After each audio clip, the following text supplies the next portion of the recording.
It's like chalk and cheese. There's a difference between the external energy and the internal energy. The external energy is considered to be matter, and the internal energy is spirit. So we are of the nature of spirit, but if we get connected with matter, then we are displaying our temporary nature, temporary, gross, dross nature. Matter is temporary, spirit is eternal. Spirit is eternal, ever existing. And in the realm of spiritual energy, there are modes, the three modes of material nature, but they take on a transcendental quality. The three modes are here, they're with us forever. We're not going to ever be able to live without them. We can't live, the goal of the devotees is not to live under the modes, but live with the modes, to be able to understand which mode is prominent at a particular time, how to foster, how to cultivate the higher modes, the mode of goodness, which leads one to higher vision, broader vision of the nature of the Supreme Personality of Godhead, the nature of oneself in relationship with the Supreme Personality of Godhead. Those three modes, when they are translated into the spiritual realm, they become Hladini Shakti, the Samvit Shakti, and the Sandini potency. The pleasure potency is Hladini potency. And we were hearing yesterday about the Parashakti. Parashakti is then described as her manifestations. The internal potency is considered to be the pleasure potency, the energy of the Supreme Personality of God, to enable, to assist in satisfying the Supreme Purusha in his desires to experience pleasure. We're all pleasure seeking. Anandamoya Vyasat, that's the nature of the living entity. If we didn't have that desire, then we would just be dull, just like stones. So we have some motivation. We have even that desire to enjoy is very distorted. Still, people do things because they want to enjoy. They do all sorts of crazy things because they want to enjoy. And they consider when they are successful, then they've achieved something in life. They've achieved some little drop of enjoyment.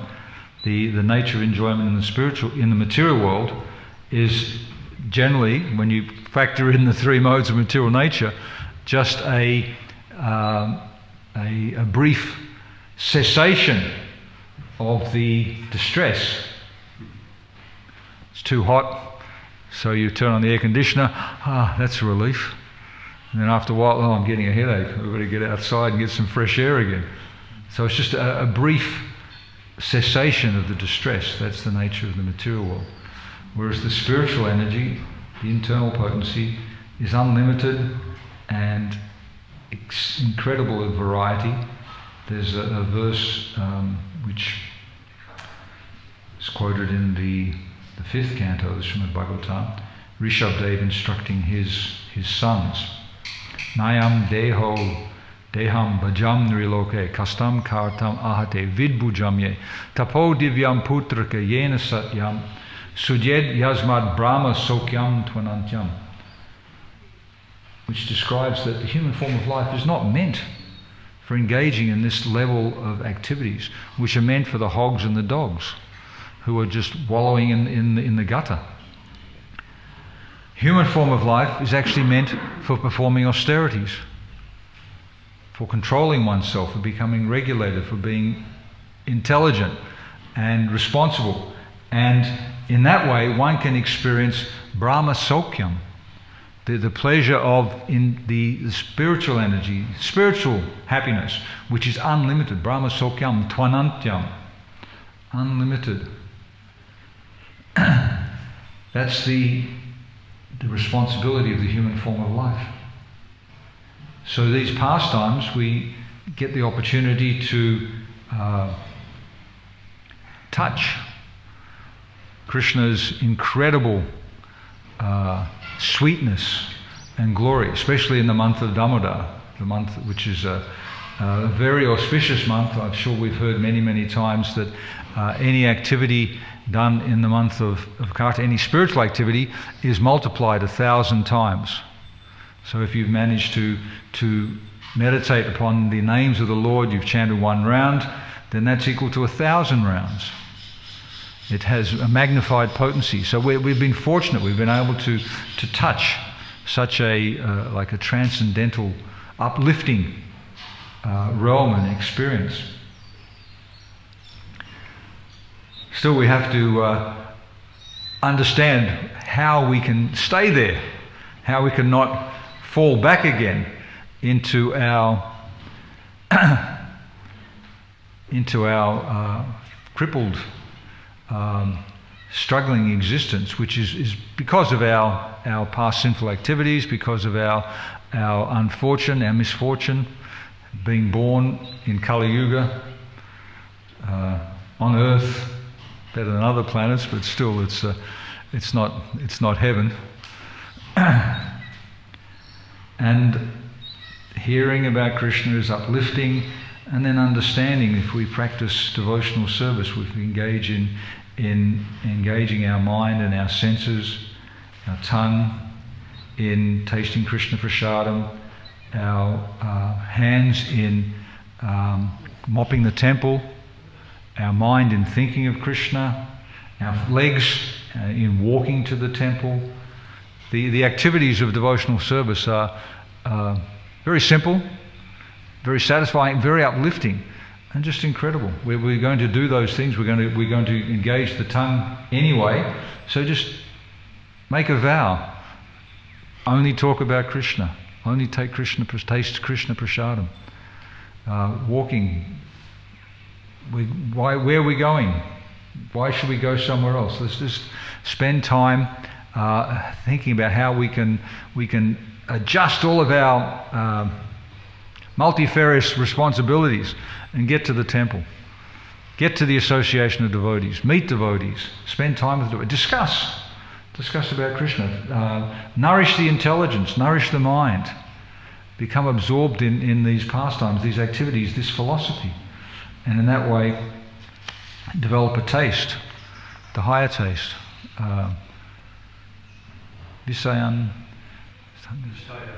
Visaya vinivatante niraharasya denha raso vajam rasopiyasya param drishtva nivatate. The senses are contaminated and they're addicted to so many foreign activities. So sometimes we get sick and we get the plug pulled on us, and we've got to accept some restrictions. Otherwise the sickness is going to last longer. We're going to really suffer. So those restrictions, they can help to reduce the amount of time spent in total misery, and they can uplift us. Just like somebody may be in hospital, they're in traction, they're on a restricted diet, and they are asked a question by a visitor, "How are you?" "I'm okay. At least I'm not horribly falling apart. I've got some support." So while they're in that situation, they will bear the restrictions. But as soon as they are put back together again, fit enough to get out, then those memories, they become distant, and the normal, "No, it's my destined right, I should be able to enjoy it," comes back into play.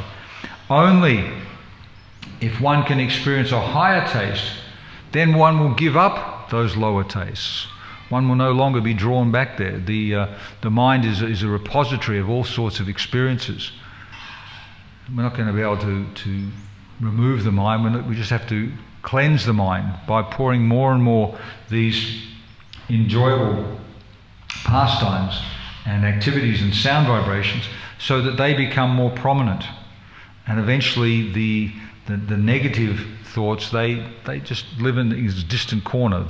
Until we're completely purified, then they will still haunt us. They'll still come back to haunt us, but we can flood them, we can overwhelm them with intense hearing and chanting and serving and engagement in activities of devotional service. Krishna doesn't just display small fragments of his energy. He displays full, overwhelming, visible, obvious displays of his supreme majesty, his supreme control, his supreme existence, his supreme sweetness. There was, or maybe it's coming up in the next purport, detachment. I was talking about attachment and detachment. Krishna, he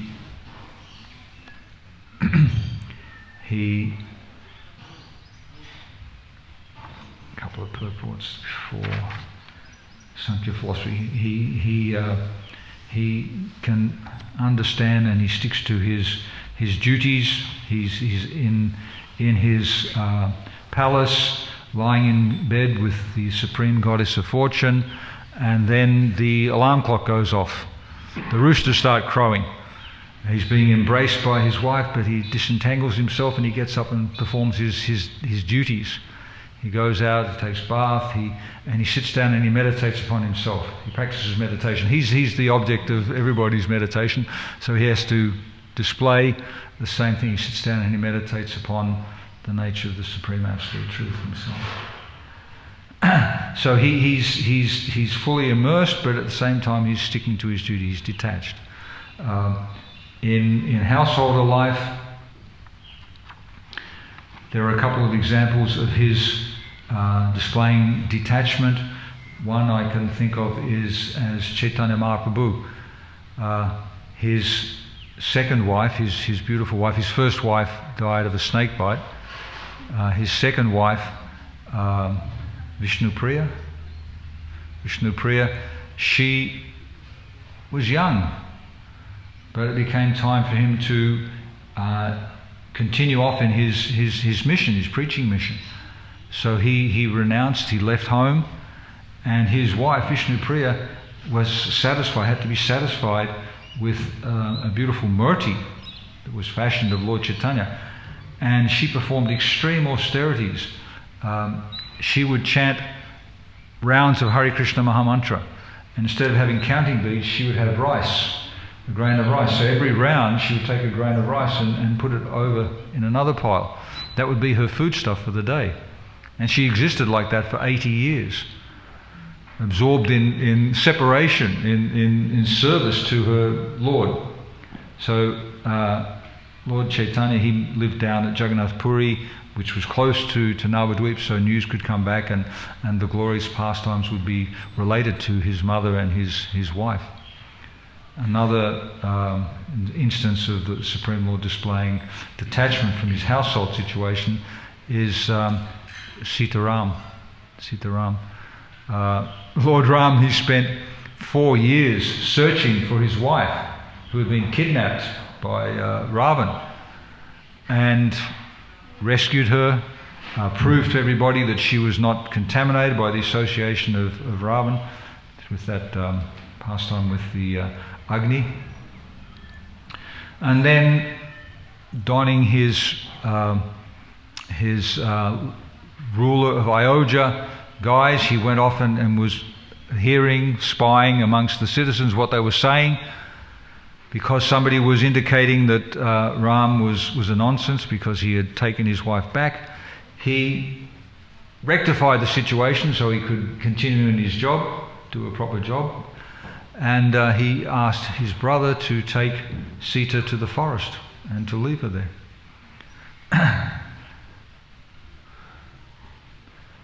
So fully absorbed in displaying pastimes of satisfying his very dear devotees, attached to the demigods, attached to the pure devotees, attached to the Yadus, his 16,000 wives specifically, and then to the damsels of Vrindavan.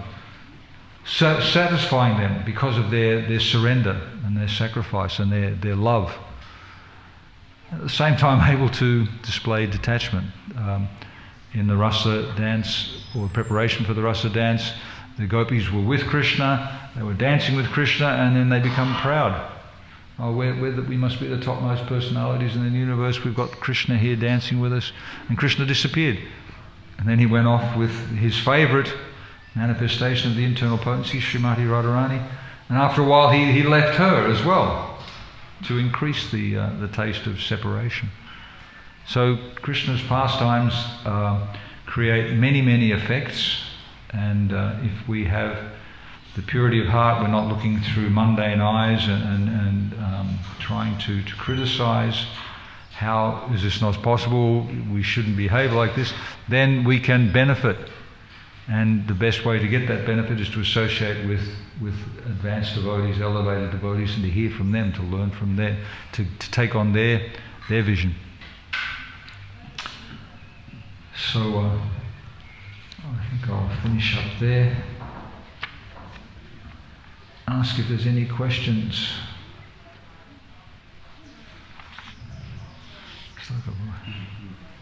So, in the purple, it says the 16,000 cowherd damsels are a display of 16 varieties of internal potencies, right?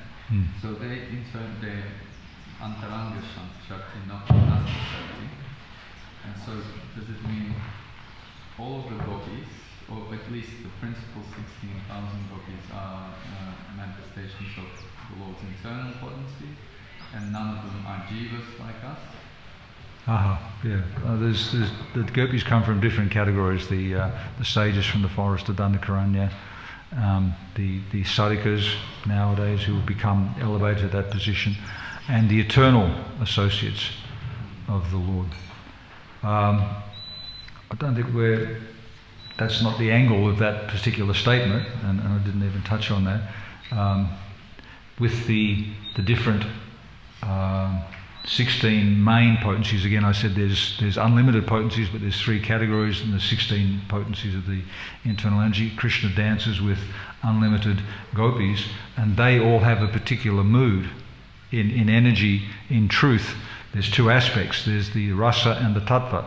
The tattva may be that they are the internal potency, uncontaminated, and the rasa is the different flavour, what they bring to the pastimes. Krishna displays unlimited reciprocation with unlimited gopis depending upon their particular display of that energy. So I noticed that 16 potencies, didn't even want to investigate. I did have a little look in the previous verse. There's the Brahma Samhita quoted. Ananda Chinmaya Rasa Pratibhavitadis Tabiya Eva. So there in Srila Bhaktisiddhanta Saraswati Thakur's purport, he has different ways of labelling the internal potency. The internal potency, the pleasure potency, the ecstatic potency, the sportive potency, the seat of all deliciousness. So the potencies have slight variation. 16 main potencies. We can also read in that purport about the 64 artistic abilities. There's so much, and to like putting on, making garlands, applying face painting, gopi dots. They take on another realm when you examine them in their original spiritual capacity. Even I was talking with a friend about Holi. In Vrindavan, sometimes they still would use the original flower powders. Everywhere else it's these dyes, and people still appreciate and enjoy unlimitedly that festival of Holi, coming out with their clothes just completely stained, but just being with other revelers. So when you get into the realm of the internal potency, the details, the depth of the different interrelations and experiences is just mind-blowing. One other question. So,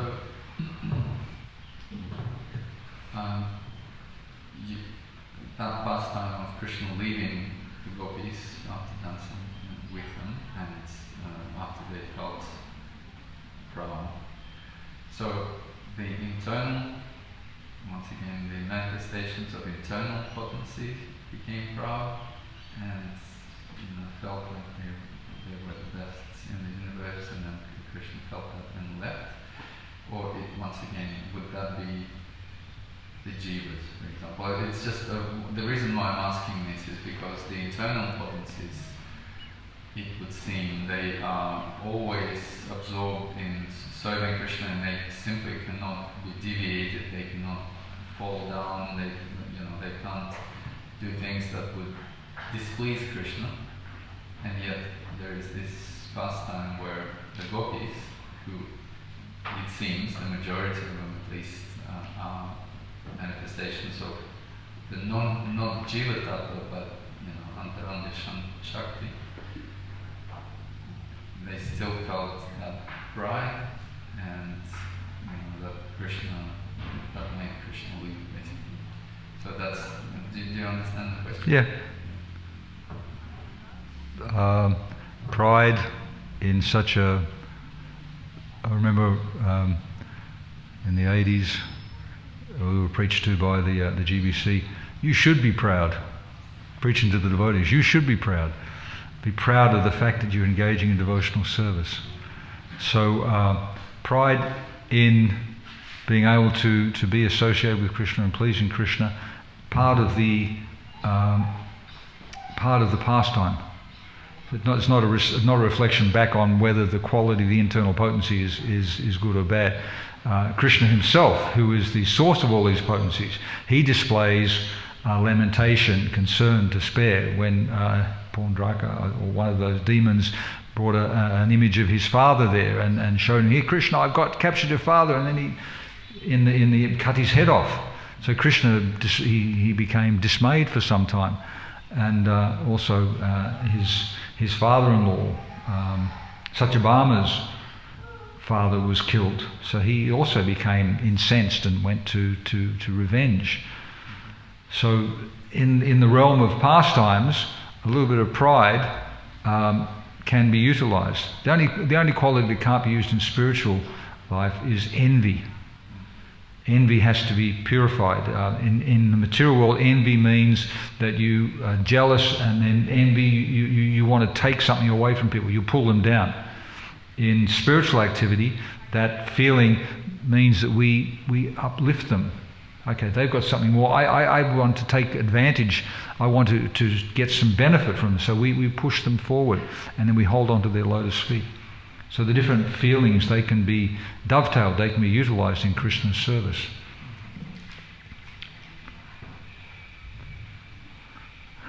Yeah, sometimes the rasa and the tattva, we get caught up in the rasa and the tattva, we start to label the tattva in that way. If we can separate those two elements of the truth, not even separate them, but distinguish, then we can still carry on and understand and appreciate. Krishna's unlimited. And if we can't understand, then we just resort to achintya shakti. I can't understand. It's inconceivable. You still got a question? Hang on just a second, we'll get the microphone. I just missed, so there was Glandini, Landini, and the third one. I didn't get what the third one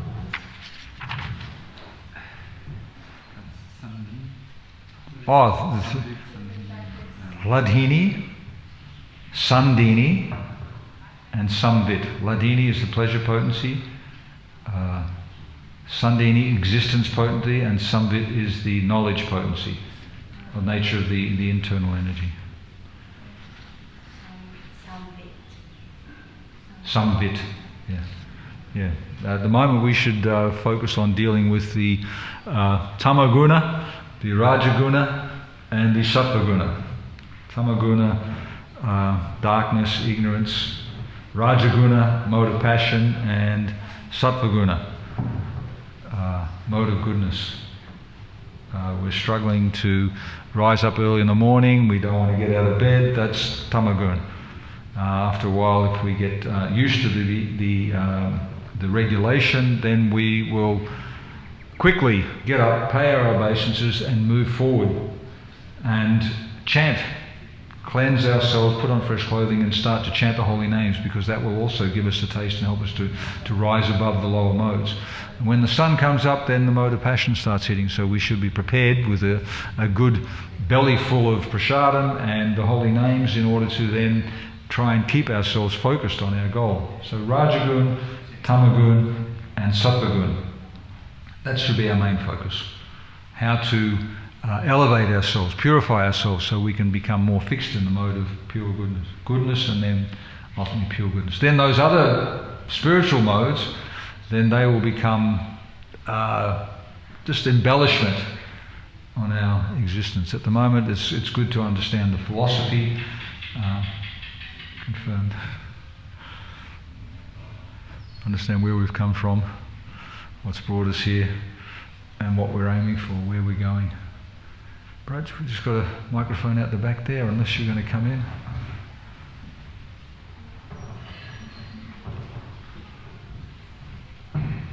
Just a small technical question. I think at the beginning you mentioned how there were 16,000 cowherd girls.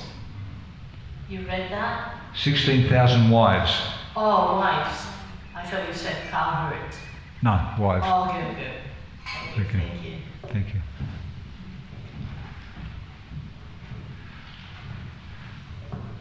There's some nice. If you have the English, and then the Sanskrit there sometimes sheds more light on the what is being said. I really became inspired by the first word in the previous verse, snigdha.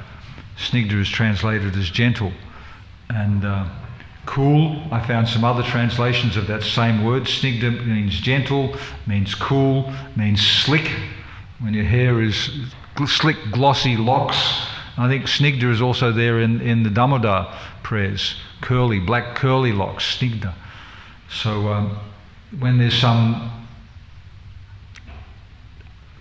not clear impression of what's there in the English, then having the Sanskrit there to back us up gives us a deeper thing. And then the purport can give us an even deeper impression of what is happening there. Sorry to interrupt you. No worries. There is a mention of both 16,000 wives and 16,000 cowherd damsels. I think it's in the purport. 16,000 wives. Oh yeah, 16,000 cowherd. Now that's when in the discussion between Lord Shiva and Gauri. That's just to draw on a shastric reference, the Skanda Purana, the Prabhasha Kanda, so that it's not just a speculation. So 16,000 cowherds, damsels. That's again drawn out and just taking a specific reference to a particular aspect. 16,000 wives. We know the 16,108 principal wives, and then the 16,000. There's 8 principal gopis, and then there's other manjaris and gunas, and 16,000 is a bunch of those unlimited cowherd maidens who are then associated with the evidence of 16 types of internal potencies. It's a way of categorizing. It's not a limiting factor on how many wives and gopis Krishna was dealing with. Yeah, but I imagine that there was like a mistake because 16,000 refers to the wives or the queens, and it was not 16,000. It was referring to the queens, and then 108 is referring to the main gopis. So I thought, when I heard that, it's the first time I hear 16,000 cowherds. So Prabhupada in his purport, it seems, is just taking advantage of that description to then bring in the idea of the 16 internal energies, internal potencies. He's then getting a group of 16,000 cowherd damsels together and saying that these 16,000 cowherd damsels, they represent the 16 internal potencies. Which are? The 16 internal potencies. We discussed that. So he just labeling those potencies. And there also says this will be more elaborately explained in the 10th canto. It is said there that Lord Krishna is just like the moon, and the internal potential damsels are like the stars around the moon. So there's 28 different phases of the moon. They represent 28 different wives of Chandra. Do you understand that? Rohini Nakshatra, and so there's all these different items, tidbits of information which are there in the Vedic tabernacle. So we can research, we can get more absorbed in those different finer details, better than looking up in the sky and labelling, oh, that's a 747, that's a such and such jet. There's mundane trivia, and then there's also this transcendental variety, potpourri of information. The most important thing to do with all this information is to understand how to prioritise it. What's the highest priority? Which goes first? We might know that cooking involves a fire, some vegetables, some salt, some water and some pots. But if we put the potato on the floor and the pot upside down and we pour the water on the fire, then we're not going to cook much. We need to know the proper priority, the proper order to apply this information.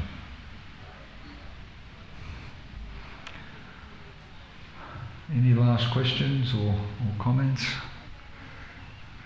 Ram Prabhu.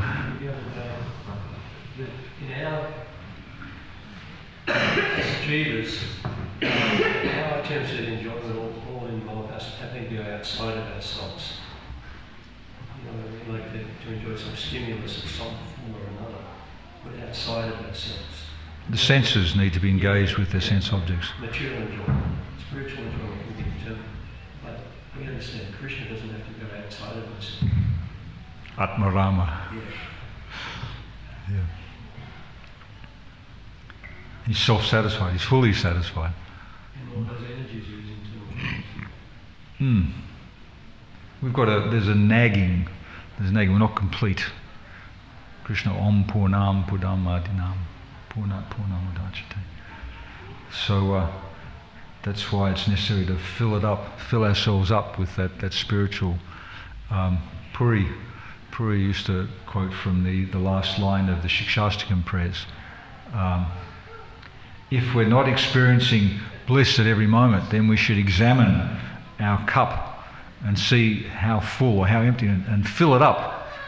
We should experience, the bliss should be there for ourselves, so we've got to fill up that cup, we've got to fill up the container with hearing and chanting. Then we won't look outside. It's possible, we have that potential, it just takes a lot of dedication and effort and focus and being able to sift through the unwanted, to remove the distractions. Slowly, hopefully we can do it in one lifetime if we dedicate ourselves to spreading Krishna consciousness, serving the devotees, to not leaving ISKCON. Srila Prabhupada ki jai, Damodar Astikam ki jai, Mantra Damodar ki jai. All the assembled devotees ki jai. Gaura Pramanandi.